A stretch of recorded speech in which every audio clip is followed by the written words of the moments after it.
الله الرحمن الرحيم waxaan runtii aad iyo aad u salaameynaa dadweynaha dhageysanaya iyo warbaahinta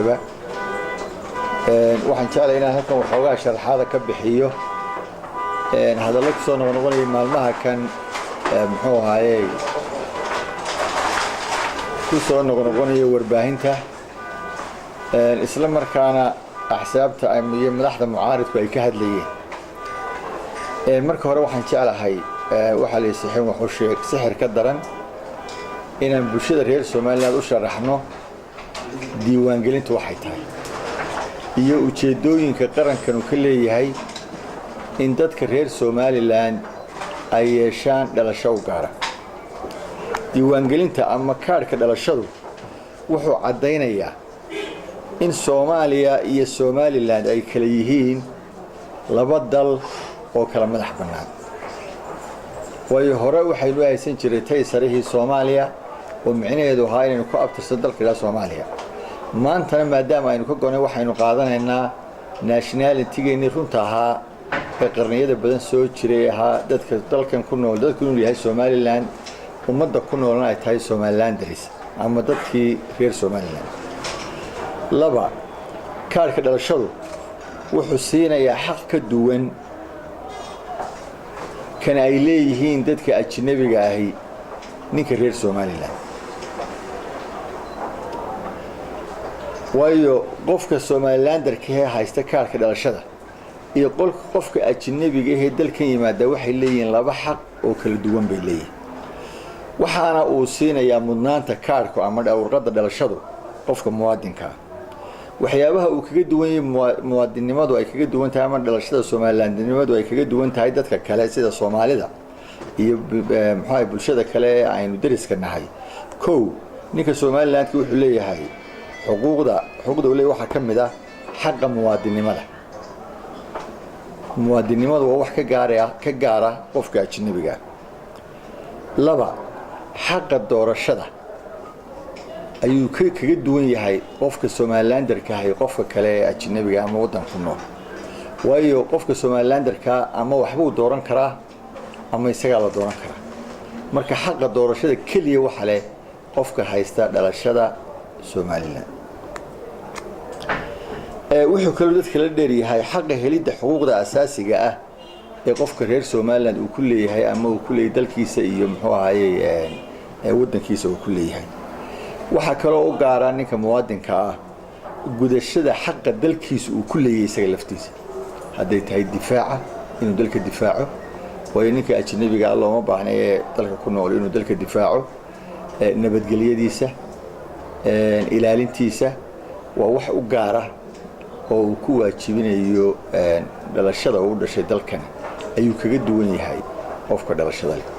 haddii si aynaan hayn dhalashadeennii gaarka ahayd macnaheedu wuxuu noqonayaa markaa inaynu wali ka mid nahay Soomaaliya ta kale ee uu muxuu ahaayay uu faa'iido ugu leeyahay bulshada reer Somaliland waxa weeyaan sida aan sheegay inuu heli karo xaq inuu la doorto ama isagu uu wax doorto waxa kale oo kamid ah arrimaha asaasiga ah sida joogitaanka wadanka ku noolaashihiisa ka faa'iideysiga khayraadkiisa shaqooyinka waxyaabo fara badan oo priorities uu leeyahay ayaa jiraysa markay sidaa tahay waxa laga maarmaana in dalkan yeesho jinsiyadii u gaarka ah Somaliland sida caalamka intiisa kaleba uu u leeyahay ama aynu naqaan waxaan hadda runtii la yaabanahay mucaaridka Somaliland waxay ka hadlayaan inaan la diiwaan gelin ama dadka aan la siinin kaarka dhalashada iyadoo sharcigu dhigayo in muxuu ahaayay qofku haddii aanu Somalilander ahayn oo markaynu ka hadlayno Somaliland madax bannaan haddii ka hadlayno Somaliland oo wali federaal ama ku jirta Soomaaliya waa wax kale laakiin wixii aynu goosanay umada goostay markaynu ka hadlayno waxa khasaba qofka la diiwaan gelinayo muxuu qofka footeynaya inuu haysto kaarkiisii wadanimada waxaan jeclahay inaan xasuusiyo Soomaaliya waxa ka socota diiwaan gelin wadaniyeed oo dadka la diiwaan gelinayo waxa lagu diiwaan gelinayaa dadka reer Soomaaliya inay qaataan ama ay cusboonaysiiyaan dhalashadii Soomaaliya. Soomaaliya waxay ku andacoonaysaa qaramada midoobay u gudbisay in aan la diiwaan gelin dadka reer Somaliland iyagoo qaata dhalashadii hore ee Soomaaliya mooyaan. In aan la ogolaanin bay suuqa geliyeen ama caalamka ay geliyeen Soomaaliya in aan caalamku maal gelin wax la yiraahdo dhalasho Somaliland ama reer Somaliland.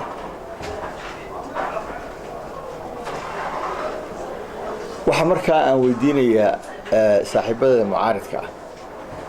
markaynu leenahay yaan la diiwaan gelinin dadka reer Somaliland oo imika wax waliba u diyaar yihiin miyaanay noqon karin dayaxa iyo dugsigu isku toosana miyaanay dhibaato u keeni karin ragga mucaaridka ah ee madaxnimada ka doonaya dalka kan lafahooda iyo mustaqbalkooda labadaba maxay soo ekeysay hadalkeennii muxuu ahaay ragga mucaaridka ay lahaayeen iyo hadalka ay leeyihiin nimanka xamar jooga ee ku doodaya inaynu nahay maxmiyad ka tirsan Soomaaliya way haddayna Soomaaliya ogoleen oo ay naxasbayaan mid waxa weeyaan de maxmiyad baatin weeye waa gumaysi sidiisa anigu waxaan jeclay labadaas inaanay bulshadeena iyo dadka ina sheeganaya iyo ragga reer Soomaaliland ee siyaasiyiinta ah inaanay isaga eegaan codka halka lagaga hadlayo iyo codka Soomaaliland ku hadlaya taa waxaan jeclay inay ka waantoobaan wax kasta dalkan waxba noqon maayo waxaan loo dhimi karaa dalkan sidoo u socday u soconaya hadii la yiraahdo alqaafila tasir yadigu u soconaya laakiin waxaan leeyahay fiina waxa uu dhimana iyo mustaqbalkiina midna waxaan jeclaan shacabka u sheego waxa weeyaan koow ummadda reer Somaliland waxaan u sheegayaa waxa horta ay doonayaan waxa weeye hore loo yiri sixir maxaa wuxuu sheegay sixir ka daran waa dow wasaaradda dakhliga iyada mas'uulka qarankan diiwaan gelinta waxa dow ah si cadaalad ah oo sinaan ah oo bulshada reer Somaliland ay u siman yihiin degmo iyo gobol inta awoodeena inaynu u sinno dadka gobolada u sinno degmooyinka u sinno tuulooyinka u sinno intii aynu qofka u dhaweyn kara lahaynba meesha uu ka maxaa iska diiwaan gelinayo inaynu u dhaweyno waxaan ballan ku qaadaynaa waxaan maqlay maalmo dhaweyto goobaha soo baxay goobahaasu ma fil goobo ilaa imika aan soo saarnay oo sax ma jiro waxay noqon doontaa goobahaasu goobo laga tashaday waxay noqon doontaa waxaan u yeernay imika dhammaan barasaabada iyo maayarada gobolada iyo degmooyinka dalka Soomaaliland oo dhan waxaan doonaynaa inaan kala tashano meelaha population-ku ugu badan yahay haday magaalooyinka tahay haday miyiga tahay waayo waxa jira maalinta ay bilaabanto diiwaan gelintu waliba dadka reer miyiga ah meelana roobka ka daa meelana roobku ku yaraada marka dadku waa reer guuraa inta badan dabeedna waxay u guuraan halka saac yahay taana waxa oo xogaalku waa maayarada iyo barasaabada degmooyinka iyo gobolada sida ogeed waxaan ugu yeernay inay asteeyaan meelaha dadku u badan yahay iyo meelaha ugu dhow in la dhigo diiwaan gelintu ma aha sidii doorashadii oo kale doorashooyinkii aynu galay hore waxa maalin bay inta la isdiiwaan gelinaya ama codka la bixinaya qofku jaaniska maalin buu haystay imika se wuxuu helayaa ilaa 3 bilood ayaa tiimamkaas meel kasta oo ay tagaan iyo xataa haday dhacdo dadku inuu hayaamo haddana meel kala qabto qaar dhex socda oo satellite-kana ku xiran oo dhabarka uu saaran yahay maxaa internetku oo markiiba reeraha sidoo dhex socdo dabadna ku soo tuuraya centralka maxaa serverka centralka ay yaala xarunta arrimaha gudaha ayuu noqonayaa dadku uu ka dhargayaa dad la kala saaraya ma jiro dad loo kala yaxanaya ma jiro degmooyin iyo gobol loo kala yaxanaya ma jiro arintaas waa waxaan waxba kama jiraan weey dadkuna cadaaladaas u helaya waxaan leeyahay ummadda reer Soomaaliland waxa uu soo dagaalanteen dhibka badan ay ugu jireen 23 sanadood aynu u haynay qarfaha u mareynay oo aynu maanta ku soo dhacnay tubtii wanaagsaneed caalamka oo dhan maanta aynu majaranaya waxa weeye waa waxyaabaha ugu dambeeya ee ictiraafkeenu ku xidhan yahay way noo yimaadeen dadka inta muxuu ahaa international community-ga inta ka soo horjeeda gooniisutaaggeenna waxay nagu yidhahdeen arrintan joojiya waxa weeyaan waa ictiraaf waynu ka diidnay cid kalenu ka yeelaynaa inaynu ictiraafkeenna halkaa ka sii wadnana iyo wax alla wixii ictiraafkeenna soo dhaweynaya cidaynu ka yeelinay cidaynu joojinaynaa ma jirto laakiin waxaa naga taqaanaa cadaalad iyo sinaan inaad ku maamulo haddii la yidhaahdo wasalaamu calaykum waraxmatullahi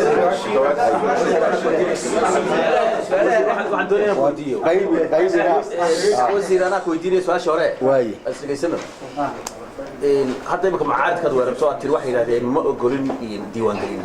meel mucaarid ay ku yidhahdeen diiwaangelin ma ogolinna ma jirto laakiin waxay leeyihiin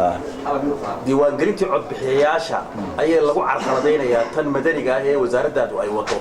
iyadoo doorashadii ay ka hadhsan tahay 10 bilood ayaa la bilaabay hadda 4 sano ka hor halkeedii la bilaabo oo dabeetana saa u socoto dabeetana aan labadu isa saamayn miyay isa saamaynayaan dadka u caddeeyo ma dhacayso ma shardi baa qofku inuu haysto diiwaangelintan madaniga oo aanu tan kale markaa codbixiyayaasha kaarka aan la siinayn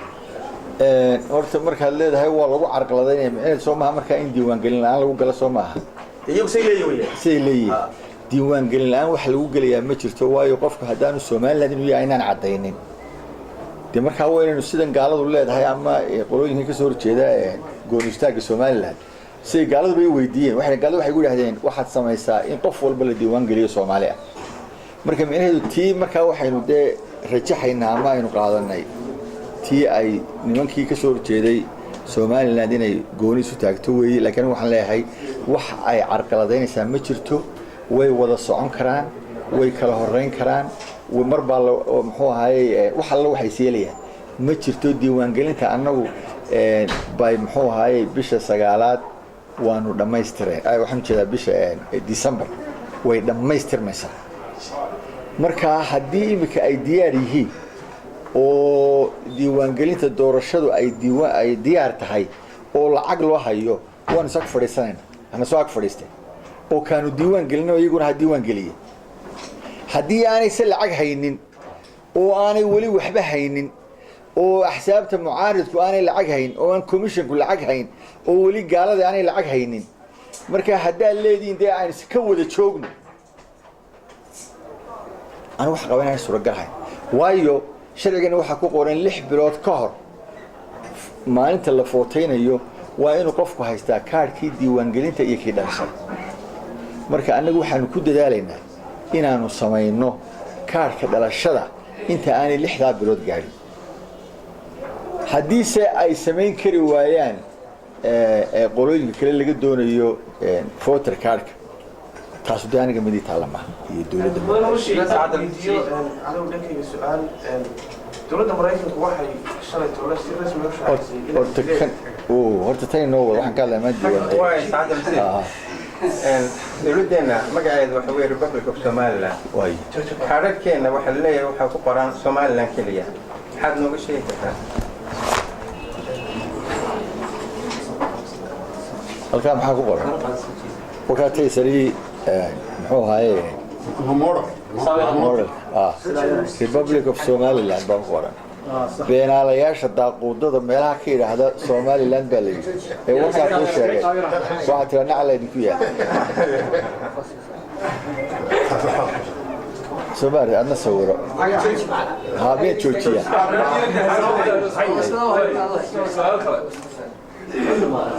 صراحة دلع كلا عالم Somaliland بكية. هذا سؤال كويس مقعد واحد مرة حكسر على وجيس كاميرا. هيا. صحافة قارب واحد قريسة هاي هذا قريش ديان كي Somaliland إنه يشرب ملحمينها Somaliland خاصة وجديد سعيدين هذيك حاجة شكلين تكريتنا تكفص هذي إنه يفردي حلف القاضي كرو يران كلام قريش ديان. أنت حد خلاص دي حق بقولين يقف في قد عود اللي حبس كمية شيء والديمقراطي ووزير بقى عدو أداك وقفه ويجاش تنكره. هيا. ما هذا المعلومة هو صار نوادي وقلت هذا ما يبغى ما هاي. ومعلومة فربنا ما كهذا. واي. ما عارف نوع كهذا ما أنت هذا شو ما أنت بس أنت طبعا كذا. واي. أنت كليها وضع ماشي يالو ولا قبل هذا يا. هاي. labadan diiwaangelinooda la isku saaray هاي in ay doorashada dib u dhac ku keenayaan arrinta ay mucaaradka horta ka qaylinayaan waa qodobkaas oo keliya واي weli may odhan diiwaangelinta la joojiyo ma ogolintoona واي laakiin ha la kala saaro هاي ayay leeyihiin بلنا waxaan ugu qaadayaa mucaaradka inta ka horeysa intay sameynayaan ka diiwaangeli ka muxuu ahay doorashada ka hor inaan dhameeyo ka diiwaangelinta ayaa badan inoo ah waxa jira beero deegaamo yiri waa qaadacnay hay xaab wasaaradda hadda ka mid waxa weeye si xun wax sheegay sixir ka daran